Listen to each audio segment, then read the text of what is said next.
नमः सिद्धेभ्यः। जब बोलो आदि ब्रह्मा ऋषभ देव भगवान की जय। शासन नायक महावीर भगवान की जय। परम पूज्य गणिनी प्रमुख श्री ज्ञानमती माता जी की भव्यात्माओं। 3:30 बज चुके हैं। कार्यक्रम अपना शुरू हो रहा है और क्लास को प्रारंभ करने से पहले एक दो सूचनाएं हैं आपके लिए ज़रूरी। आप सबने लगभग 6 माह पहले महावीर मंत्र का जाप किया था और भगवान महावीर के 2550वें निर्वाण महोत्सव के अंतर्गत महावीर जयंती तक 2550 माला ओम ह्रीं श्री महावीर स्वामिने नमः इस मंत्र की माला फेरने वालों को पुरस्कार प्रदान करने की घोषणा अयोध्या से की गई थी। आपको उस विषय में बहुत अच्छे से जान लेना है आज पारस चैनल और जूम चैनल के माध्यम से कि वे पुरस्कार थोड़ा विलंब हुआ बनने में।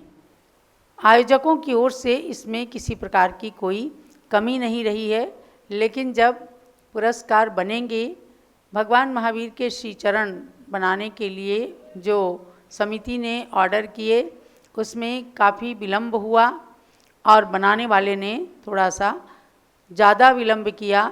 इस बीच में कुछ लोगों ने अपनी नाराज़ी भी व्यक्त की।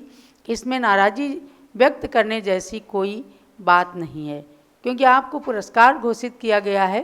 आपने जाप करके पुण्य का अर्जन तो किया ही है। आज तक कभी भी ऐसा नहीं हुआ कि पुरस्कार घोषित किए गए और नहीं भेजे गए हों। देर से आने के कारण कोई अपने आप उन चरणों को या पुरस्कार के आइटम को बना नहीं लेगा, बनाने वाले ही बना के देंगे। बन करके अब आए हैं। 10 दिन पहले ही वे पुरस्कार सभी बन करके आ गए। यानी भगवान महावीर के बहुत सुंदर चरण हैं, वे सबको जम्बूद्वीप हस्तिनापुर से भेजे जा चुके हैं। लेकिन ज्ञात हुआ है कि अभी कांवड़ियों के भीड़ के कारण डाक व्यवस्था थोड़ा अवरुद्ध है। आपके पास निश्चित रूप से पहुँचेंगे। आप चाहें तो हस्तिनापुर से पता करें और डाक आपके पास किसी न किसी दिन पहुँचेगी। इसलिए सबको बिल्कुल निश्चिंत रहना है कि आपने भगवान महावीर के नाम के मंत्र जपे हैं, बहुत असीम पुण्य का संचय किया है। ये तो केवल ये है कि ज्ञानमती माता जी जो घोषणा करती हैं, हम कोशिश करते हैं सबका उत्साह वृद्धिंगत हो और हम अधिक से अधिक संख्या में लोगों को पुरस्कार भेजें। तो आप अब निश्चिंत रहें, पुरस्कार सबके भेजे जा चुके हैं और डाक की अव्यवस्था से भले ही बीच में रुके हुए हैं, लेकिन सबके पास पुरस्कार पहुंचेंगे। तो ये बात ध्यान रखनी है। दूसरी बात है भगवान महावीर कैसे बने, इस पुस्तक की भी हमने परीक्षा लेने को कहा है। हमारा उद्देश्य केवल एक होता है कि भगवान महावीर या तीर्थंकरों के विषय में या किसी जैन धर्म के ग्रंथ के विषय में जब हम आपको अध्ययन कराते हैं तो हमारा उद्देश्य होता है कि आप अधिक से अधिक ज्ञान की प्राप्ति करें और उसकी परीक्षा हो तो हम आपको पुरस्कार वितरण करें। निःशुल्क ही पुस्तकें भेजी जाती हैं। आपसे किसी प्रकार का कोई रजिस्ट्रेशन शुल्क वगैरह यहाँ की कमेटी कुछ भी नहीं लेती है। करने वाले ज्ञान दान का लाभ प्राप्त कर लेते हैं। तो ये किताब भी जिन लोगों ने कहा कि डाक से भेजी जाए, हमने वहाँ पता किया तो पता लगा कि 6 अगस्त तक वो किताबें नहीं पहुँच सकती हैं, क्योंकि डाक व्यवस्था थोड़ा अवरुद्ध है कांवड़ियों की भीड़ के कारण। आज आप जान रहे हैं कि पूरे देश के अंदर यातायात ही कितना अवरुद्ध हो रहा है। लोग 1 घंटे की जगह 4-4 घंटे में, 8-8 घंटे में पहुंचते हैं। तो ये सब प्राकृतिक व्यवस्थाएं हैं, इनमें आप कुछ नहीं कर सकते। इसलिए इस पुस्तक के लिए भी जो आपको नंबर दिया गया है, केवल उसी नंबर पर संपर्क करें और व्हाट्सएप करें, आपको PDF ही जाएगा और उसी PDF से आपको पढ़ करके परीक्षा 6 अगस्त को दिन में 3:30 बजे जूम चैनल के माध्यम से परीक्षा देना है। इसमें भी हम देखते हैं कई लोग नए लोग भी होते हैं जो जूम चैनल पर अपने रिक्वायरमेंट भेजते हैं कि हमें PDF भेजा जाए। हमारे प्रियांश जैन हैं, कभी सारिका जी हैं, कभी सपना जी हैं। तो ये लोग बराबर आपको वहाँ से भी PDF भेजते हैं, अपने नंबर से भी, और अयोध्या के भी व्हाट्सएप नंबर से आपको PDF बराबर भेजा जाता है। और अभी भी जिनको चाहिए, आज 1 तारीख है, 1 अगस्त, 5 अगस्त तक और बल्कि 6 अगस्त की दोपहर तक आपको पढ़ लेना है। और 6 अगस्त की दिन में 3:30 बजे से इस पुस्तक की परीक्षा होगी।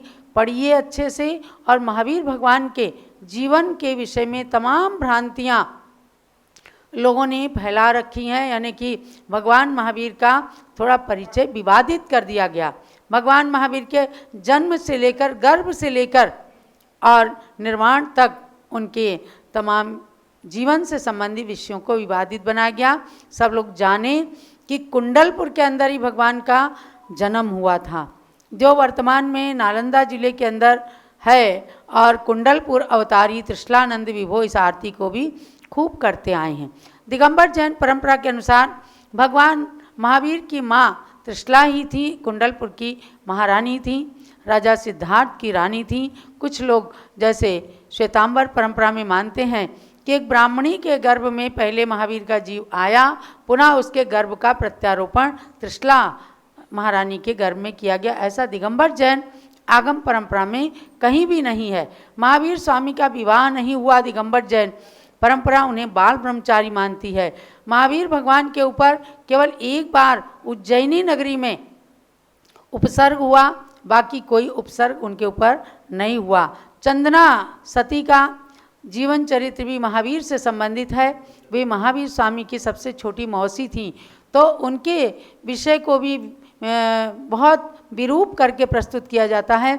इसलिए आपको ये पुस्तक हमने दी है कि महावीर भगवान के पूर्वों के बारे में, भगवान महावीर के वर्तमान जीवन परिचय को भी आप अपने दिगंबर जैन आगम के अनुसार उत्तर पुराण, महावीर चरित आदि के माध्यम से जानें। इसीलिए हम इसको आपको पढ़ने के लिए कहते हैं। और इसकी परीक्षा देकर आपके यहाँ कोई भी मंचन हो किसी प्रकार का कोई, तो आप इस पुस्तक के आधार से ही कीजिए और अपने दिगंबर जैन आगम के अनुसार ही महावीर के जीवन को प्रस्तुत करें।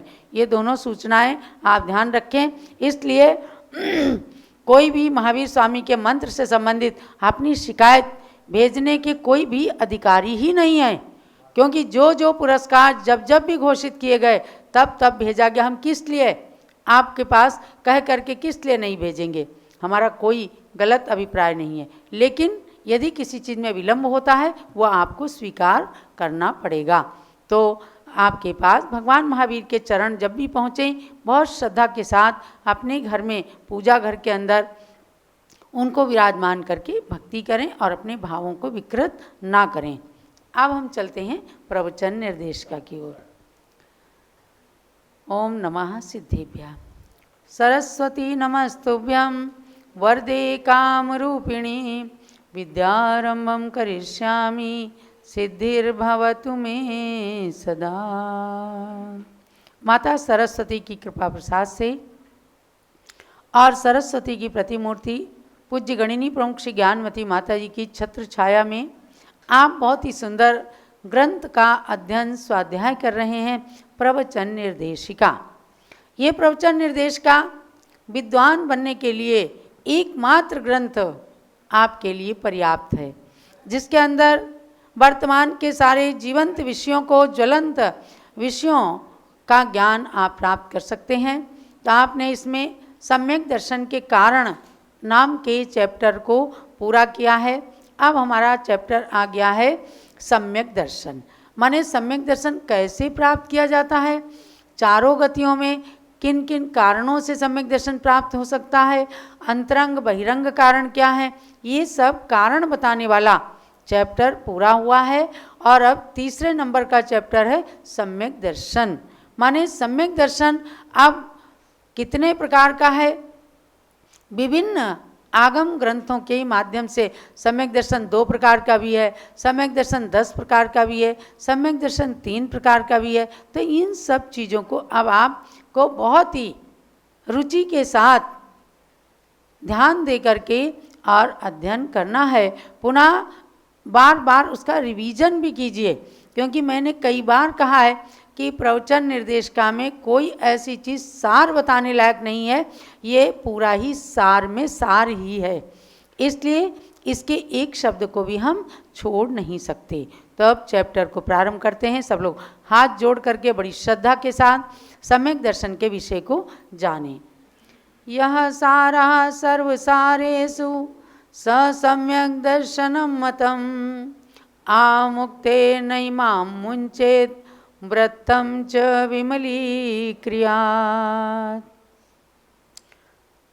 हर चैप्टर के प्रारंभ में पूज्यगणी ज्ञानमती माता ने संस्कृत के श्लोकों की रचना की है और सम्यक दर्शन के इस चैप्टर के प्रारंभ में भी कहती हैं कि संपूर्ण सारों में भी जो सार है वह सम्यक दर्शन ही है। स सम्यक दर्शनम मतम, वह सम्यक दर्शन ही जानो। आ मुक्तिर नहीं माम मुंचेत, वह सम्यक दर्शन मोक्ष होने तक मुझे न छोड़े, अर्थात सम्यक दर्शन मुझसे छूटने ना पाए। ऐसा भाव, ऐसा श्रद्धान आत्मा के अंदर बना रहे कि वो सम्यक दर्शन मुक्ति को प्राप्त होने तक मुझसे छूटने ना पाए। व्रतम च विमलीक्रियात्, व्रत माने होता है चारित्र, चारित्र को मेरे विमलीक्रियात् माने निर्मल करे, यानी सम्यक दर्शन के द्वारा ही अपना सम्यक ज्ञान और सम्यक चारित्र निर्मल होगा। क्योंकि उसके पहले जितना भी ज्ञान है, जितना भी चारित्र है, आचरण है, वह सब मिथ्या ज्ञान रूप और मिथ्या चारित्र रूप रहेगा। इसलिए ये भावना भाई ये भगवान के चरणों में कि भगवान जब तक मुक्ति ना प्राप्त हो, माने मोक्ष जाने के बाद फिर तो सारा लक्ष्य ही सिद्ध हो गया, तो जब तक मोक्ष ना मिले तब तक मेरा चारित्र एकदम निर्मल होता रहे, निर्मल हो जाए, ऐसा सम्यक दर्शन।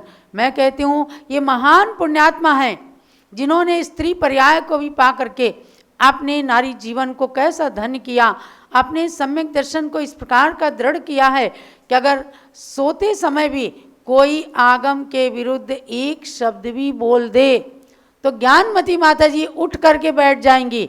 ये इनकी बड़ी भारी पहचान है। पूरे समाज के अंदर किसी साधु के द्वारा, किसी विद्वान के द्वारा आगम के विरुद्ध एक भी शब्द होता है, पहले उसे समझाने की कोशिश करती हैं, नहीं समझ में आता अगर तो चैलेंज करती हैं कि अगर आपने आगम के विरुद्ध कोई चीज़ प्रकाशित कर दी तो मैं उसका विरोध निकाल दूंगी।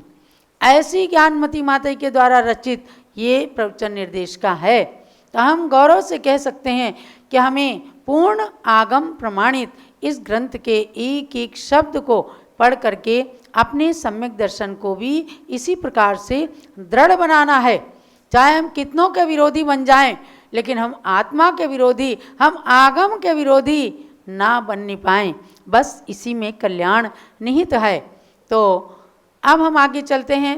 सम्यक दर्शन, सद्दर्शन, सदृष्टि, सम्यक दृष्टि, सदृक्, सम्यक दृक् और सम्यक, तो ये सब पर्यायवाची नाम है, यानी कि सम्यक दर्शन के ही सिनोनिम वर्ड्स हैं। ये सब पर्यायवाची हैं, चाहे हम सद्दर्शन कहें, चाहे सम्यक दर्शन कहें, चाहे सद्दर्शन कहें, तो ये सब एक दूसरे के पर्यायवाची नाम हैं। सत या सम्यक शब्द प्रशस्त और प्रशंसावाची है। दृश्य धातु यद्यपि देखने अर्थ में है तो भी मोक्ष मार्ग के प्रकरण में उसका श्रद्धान अर्थ ग्राह्य है, चूँकि धातुओं के अनेक अर्थ पाए जाते हैं। ये समीचीन श्रद्धा का नाम सम्यक दर्शन, अतः समीचीन श्रद्धा का नाम सम्यक दर्शन हो जाता है और ये मोक्ष मार्ग का मूल है। अब आपने समझा क्या? हमने आपको थोड़ा सा संस्कृत व्याकरण प्रारंभ कराया था, आप लोगों ने उसको भी बड़ी रुचि के साथ पढ़ा था। तब कहा गया कि सम्यक शब्द जो है ये सत माने सम्यकवाची यानी प्रशस्त, सच्चे अर्थ में है और प्रशंसावाचक है, यानी जिसको सच्चा ज्ञान हो जाता है उसको की प्रशंसा होती है। और दृश्य धातु देखने अर्थ में है, तो एक तो आँखों से देखना होता है और एक आत्मा की दृष्टि होती है। तो यहाँ पर चूंकि प्रकरण चल रहा है सम्यक दर्शन का। तो यहाँ आत्मा के अर्थ में, सम्यक दर्शन के अर्थ में समीचीन श्रद्धान के रूप में यहाँ पर लेना है। जैसे कभी कोई भोजन के समय कहे सैंधवम आने, तो वहाँ सैंधव के दो अर्थ होते हैं, एक घोड़ा और एक नमक। और जब युद्ध क्षेत्र में कोई कहे सैंधवम आने, सैंधव ले आओ, तो वहाँ नमक लेके नहीं जाना, वहाँ घोड़ा लेके जाएंगे। और भोजन के समय कहेंगे सैंधव दे दो, तो सेंधा नमक लाएंगे, समझे ना। तो एक शब्द के अनेक अर्थ होते हैं और समय के अनुसार, प्रकरण के अनुसार उनका ग्रहण किया जाता है। इसलिए दृश्य धातु को यहाँ श्रद्धान अर्थ में लिया है, इसलिए बना सम्यक दर्शन। तो सम्यक दर्शन जो है मोक्ष मार्ग का मूल है, इसीलिए सबसे पहले इसको रखा गया है। इसके औपसमिक, क्षायोपसमिक और क्षायिक ऐसे 3 भेद होते हैं। ये भेद अंतरंग में दर्शन मोह और अनंतानुबंधी कषाय के उपसम, क्षयोपसम और क्षय की अपेक्षा से होते हैं, अतः इनके अंतरंग कार्य की अपेक्षा से सार्थक हैं। यानी कि आपको जानना है मूल रूप से सम्यक दर्शन के विषय में। कारण तो जान गए, वहाँ भी आपको बताया गया था। देखो क्या है, 8 कर्मों में मोहनी कर्म एक है। मोहनी कर्म के 2 भेद होते हैं, एक दर्शन मोहनी और एक चारित्र मोहनी। दर्शन मोहनी के 3 भेद हैं, मिथ्यात्व, सम्यक मिथ्यात्व और सम्यक्त प्रकृति, जो कि एक मिथ्यात्व के ही 3 टुकड़े होकर के बने हैं। तो ये दर्शन मोहनी के 3 हुए भेद। और चारित्र मोहनी के 25 भेद हैं। 16 तो कसाय, अनंतानुबंधी, अप्रत्याख्यानावरण, प्रत्याख्यानावरण और संज्वलन, इनके क्रोध मान माया लोभ से 16 हो गए। 16 कसाय और 9 कसाय। हास्य, रति, अरति, शोक, भय, जुगुप्सा, स्त्री वेद, पुरुष वेद और नपुंसक वेद, ये 9 कसाय 16 कसाय में मिला दी तो 25 हो गए। तो 25 से चारित्र मोहनी कर्म के भेद हैं और दर्शन मोहनी के 3 भेद। अब दर्शन मोहनी के 3 और चारित्र मोहनी में से अनंतानुबंधी चतुष्क को लेते हैं तो ये 7 प्रकृतियां बन जाती हैं, जो सर्वघाती प्रकृतियां कहलाती हैं, यानी आत्मा के सम्यक्त गुण का घात करती हैं। तो संपूर्ण घात हो जाता है। जब तक सम्यक दर्शन नहीं प्रकट होगा तब तक बहिरात्मा बने रहेंगे। अंतरात्मा बनने के लिए परमात्मा तो आगे बन जाएंगे, लेकिन पहले अंतरात्मा बनने के लिए, बहिरात्मा से अंतरात्मा की ओर जाने के लिए इन 7 कर्म प्रकृतियों का या तो उपशम होता है, दबाया जाता है इनको अपने आत्मा की पवित्रता को करके, क्षयोपशम, विशुद्धि, देशना, प्रायोग्य आदि और करण लब्धि से, और या फिर क्षयोपशम इनका उद्याभावी क्षय, सदवस्था रूप उपशम और सम्यक प्रकृति का उदय, इसको करके क्षयोपशम सम्यक प्रकट किया जाता है। तो ये मूल रूप से आपको सम्यक दर्शन के प्रकरण में जानना है कि 7 प्रकृतियां जो हैं ये अपनी आत्मा के लिए पूर्ण रूप से घातक हैं, जिनके कारण सम्यक दर्शन नहीं प्रकट हो पाता। और जिसको सबसे पहली बार इन कर्म प्रकृतियों का उपशम होता है तो उसको प्रथमोपशम कहते हैं। उसके बाद क्षयोपशम और क्षायिक होता है। तो कह रहे हैं कि समीचीन श्रद्धा का नाम सम्यक दर्शन हो जाता है। ये मोक्ष मार्ग का मूल है और इसके 3 भेद बता दिए, औपसमिक, क्षायोपसमिक और क्षायिक। ये भेद ये पूरा आपने जान लिया कि दर्शन मोह और अनंतानुबंधी कषाय के उपशम, क्षयोपशम और क्षय की अपेक्षा से होते हैं। ये अंतरंग निमित्त होता है और बहिरंग निमित्त आपको अनेक प्रकार के बताए गए, जाति स्मरण, धर्मोपदेश, जिनबिंब दर्शन, देवर्दी दर्शन, ये सब चीज़ें बताई गई। सम्यक्त के निसर्गज और अधिगमज ये 2 भेद भी माने, वो भी हमने आपको बताया कि जो नेचुरल रूप से बिना किसी उपदेश के प्राप्त हो जाता है, पूर्व के उपदेश को याद करके, वो निसर्गज कहलाता है।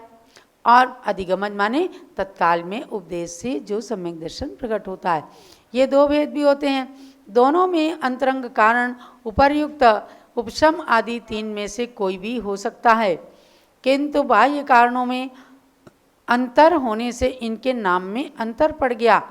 ऐसे ही आज्ञा सम्यक्त आदि 10 भेदों में भी अंतरंग कारण समान होते हुए भी बाह्य कारणों की अपेक्षा से 10 प्रकार हो जाते हैं। मतलब इस चैप्टर की भूमिका बनाई है पूज्य माता जी ने कि इसमें 2 भेद भी बताएंगे, 3 भेद भी बताएंगे, 10 भेद भी बताएंगे और उनमें कहीं कहीं थोड़ा सा अंतरंग बहिरंग कारणों में अंतर भी पड़ जाएगा, लेकिन सम्यक दर्शन तो सम्यक दर्शन है। कभी 5 प्रकृतियों के उपशम से होगा, कभी 7 प्रकृतियों के उपशम 6 उपशम से होगा, परंतु सम्यक दर्शन प्राप्त करना अपने आप में अपने भवों की लिमिट बना लेना है और मोक्ष की ओर अग्रसर हो जाना है। तो इस प्रकार से बताया कि 10 प्रकार का भी सम्यक दर्शन होता है। तो ये प्रकरण के अनुसार हम आपको आगे चलते हुए बताते रहेंगे, बस आपको रुचि रखना है। आप हो सके तो एक दूसरे को अपने घर में बताते भी रहें, जिससे विषय एकदम दृढ़ हो जाता है, मजबूत हो जाता है, पक्का हो जाता है। और अगर आपकी कोई क्वेरी रहती है तो आप बराबर व्हाट्सएप से पूछ सकते हैं, अगले दिन की क्लास में हम उसको बताएंगे। आज के स्वाध्याय का यही सार समझना कि सम्यक दर्शन नाम के चैप्टर के अंदर ये बता दिया गया है कि हम इसमें सम्यक दर्शन के भेदों को मुख्य रूप से बताएंगे, जो 7 प्रकृतियों के उपशम 6 उपशम से ही अंतरंग कारणों से होता है, बहिरंग कारण में थोड़ा बहुत अंतर हो सकता है। जावाणी के ज्ञान ते सूझे लोकालोक, सोवाणी मस्तक चढ़ो सदा देत हूँ धोख, हे जिनवाणी भारती तोई जपूं दिन रहे, जो तेरी शरणा गए सो पावे सुख। चलिए अब गुरु भक्ति की ओर चलते हैं। आचार्य के चरणों में अर्घ्य चढ़ाकर पूज्य माता की पूजन। प्रथमाचार्य शांति सागर के पद में अर्घ्य समर्पण है। शांत वीर सिंधु अरुणेमि सिंधु आचार्य के पद का अर्चन है। परम तपस्वी तीनों गुरु शिव पद साधक कहलाते हैं। इन पद में चंदनामती हम अर्घ्य कथाल चढ़ाते हैं। ओम ह्रीम श्री शांति सागर वीर सागर नेमि सागर आचार्य त्रयमुनिन्द्रेभ्यो अनर्घ प्राप्ति है निरुपामिति स्वाहा। जलो परम पूज्य गणनीय प्रमुख श्री ज्ञानमती माता जी की जय। पूजन प्रारंभ। पूजन करो जी श्री गणनी ज्ञानमती माता जी की पूजन करो जी। जिनकी पूजन करने से अज्ञान तिमिर नश जाता है। जिनकी दिव्य देशना से शुभ ज्ञान हृदय बस जाता है। उनके श्री चरणों में आवाहन स्थापन करते हैं। सन्निधिकरण विधि पूर्वक पुष्पांजलि अर्पित करते हैं। पुष्पांजलि अर्पित करते हैं। पूजन करो जी श्री गणनी ज्ञानमती माता जी की पूजन करो जी। ओम ह्रीं गणनी मुक्षि ज्ञानमती माता अत्र अवतरोत समोसटाहोननम अत्र तिष्ठ तिष्ठ ठः ठः स्थापनम अत्र मम सन्नितो भव भव षट् सन्निधि गणम स्थापनम। ज्ञानमती जी नाम तुम्हारा ज्ञान सरित अवगाहन है। तेरी पावन प्रतिभा लख कर मेरा मन भी पावन है। मुझे अज्ञानी ने माँ जब से तेरी छाया पाई है। तब से दुनिया की कोई छवि मुझको लुभा न पाई है। ज्ञानामृत जल पीने हेतु तव पद में मेरा मन है। तेरी पावन प्रतिभा लग कर मेरा मन भी पावन है। ओम ह्रीं गणनी मुक्षि ज्ञानमती मात्रे जलम निरुपामिति स्वाहा।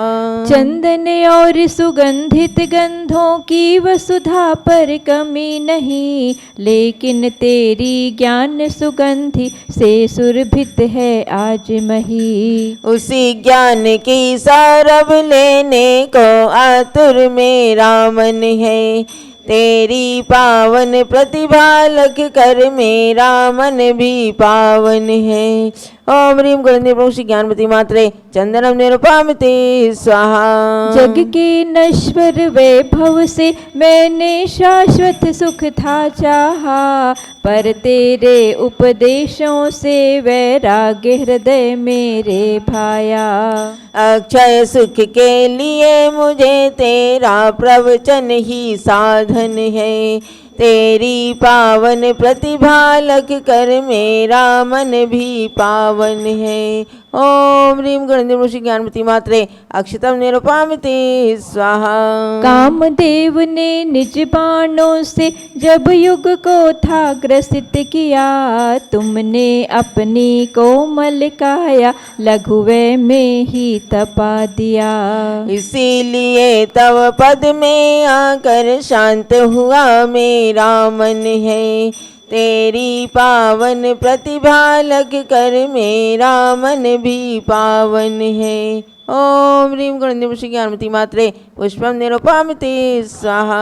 मानव सुंदर पकवानों से अपनी क्षुधा मिटाते हैं, लेकिन उनके द्वारा भी नहीं भूख मिटावे पाते हैं। आत्मा की संतृप्ति हेतु तव वाणी मेरा भोजन है, तेरी पावन प्रतिभा लख कर मेरा मन भी पावन है। ओम ह्रीं गणेश श्री ज्ञानमती मात्रे नैवेद्यम निरुपामते स्वाहा। विद्युत के दीपों से जग ने ग्रह अंधेर मिटाया है, ज्ञान का दीपक लेकर तुमने अंतरंग चमकाया है। व्रत का दीपक लेकर माता हम करते तव प्रणमन है, तेरी पावन प्रतिभा लख कर मेरा मन भी पावन है। ओम ह्रीं गणेश श्री ज्ञानमती मात्रे दीपम निरुपामते स्वाहा। कर्मों ने ही अब तक मुझको यह भव भ्रमण कराया है, तुमने उन कर्मों से लड़कर त्याग मार्ग अपनाया है। धूप जलाकर तेरे सम्मुख हम करते तव पूजन है, तेरी पावन प्रतिभा लख कर मेरा मन भी पावन है। ओम ह्रीं गणेश श्री ज्ञान